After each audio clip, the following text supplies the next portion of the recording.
Hey everybody, it's week 2, or rather second video for the PMDD project.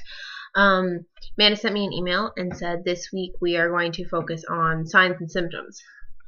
I found that kind of interesting because my webcam's being weird. Not one girl is the same. Not even me, I'm not the same each month.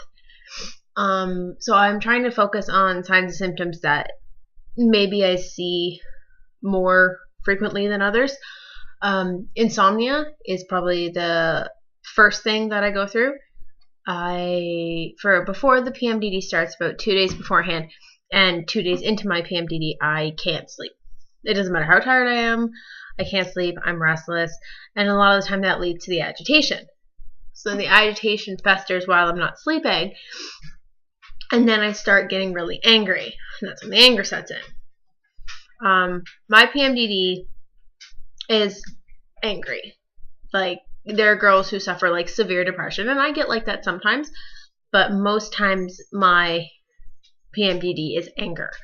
Over the littlest things, over nothing, over maybe things that are bothering me, but it's blown like completely out of proportion.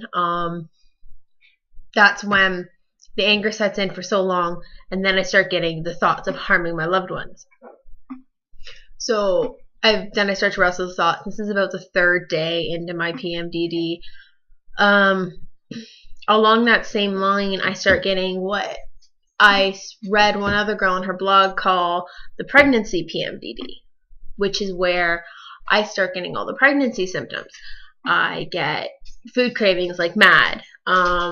For me, it's mints most times. I go through like bags of mints, or all I want is mints, or it has to be mint tea, mint chocolate, mints itself. It's mints. This month, my PMDD is actually next week, so it'll be interesting to see what symptoms and what cravings, whatever I get. Along with the pregnancy PMDD, I get some morning nausea and nighttime nausea, where I just feel like a pregnant girl who has morning sickness and night sickness. What else? Symptoms. There's so many. Crying spells. I definitely go through crying spells where I'm just completely depressed, and no matter what my boyfriend tries to do, it's all wrong. It doesn't matter. He could do the dishes and I'd be angry because he didn't do them before. Or he could surprise me with dinner and I could be angry that it's not the dinner that we had talked about, even though we hadn't talked about it, and the conversation was just in my head.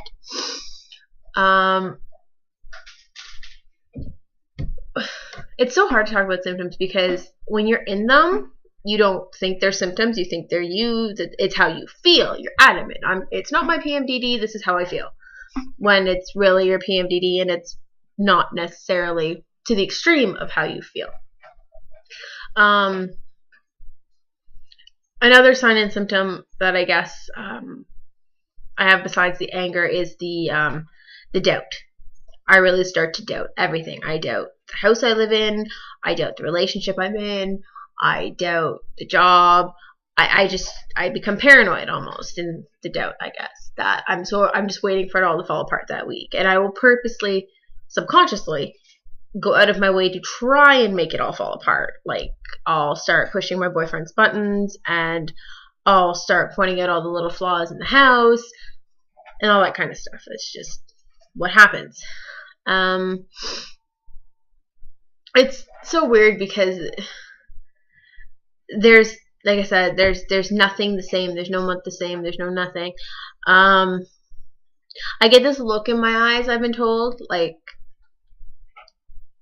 I give this like really evil look, like, don't talk to me, like, stay away. When the anger is in effect, it's like, and I'm snippy. I'm so snippy. Like, I just bite people's heads off if they say like the wrong thing to me. It's just, like, how dare you say that to me, and now you're on my like hit list. But there's also physical. It's not just all subconscious. Like, there's actual physical pain. Like, your brain physically hurts. At least mine does. From trying to fight the thoughts I know that I don't want to feel.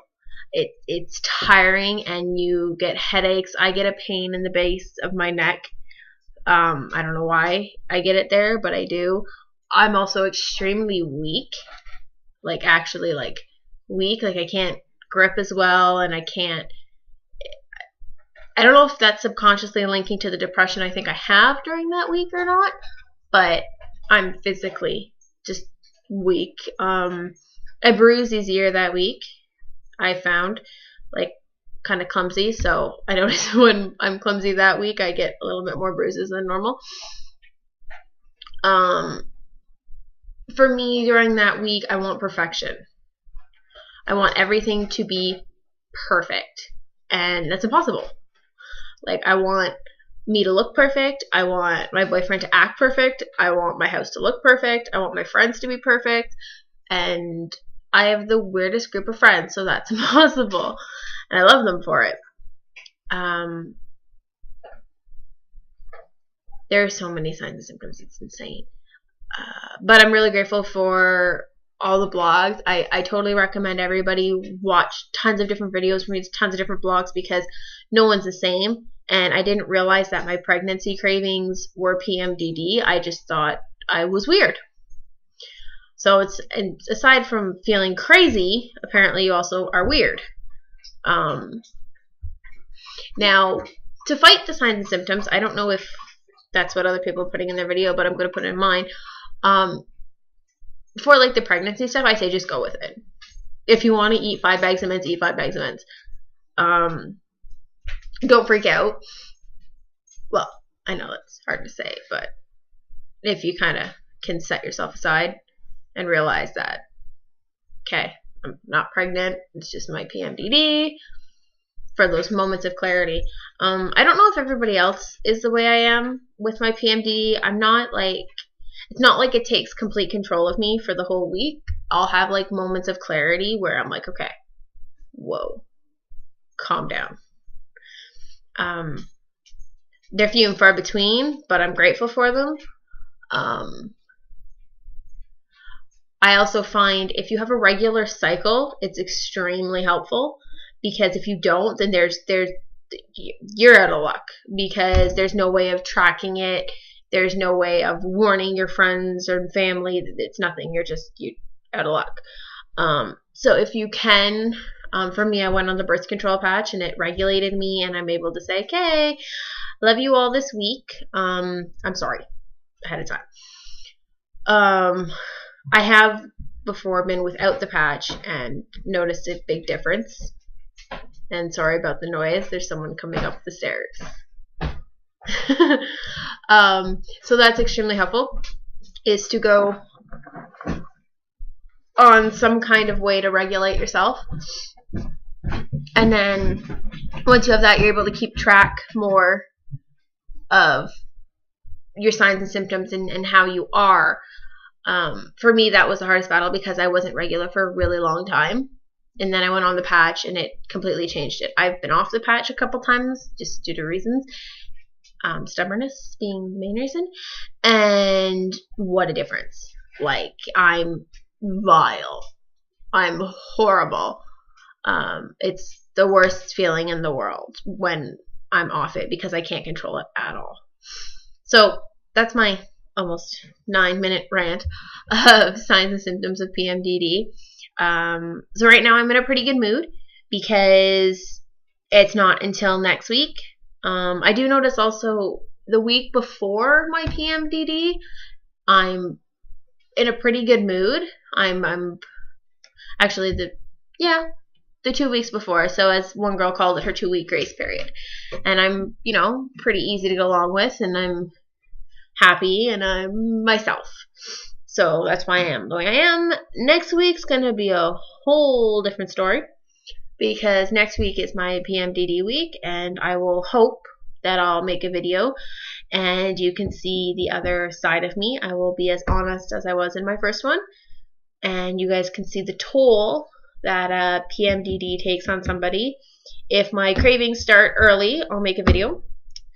And yeah, let's get this out here, there, whatever. and make girls realize they're not alone. And maybe this PMDD project will actually start something. Okay? So that's my second vlog on PMDD. And I don't know what next week's is going to be. Find out from Amanda.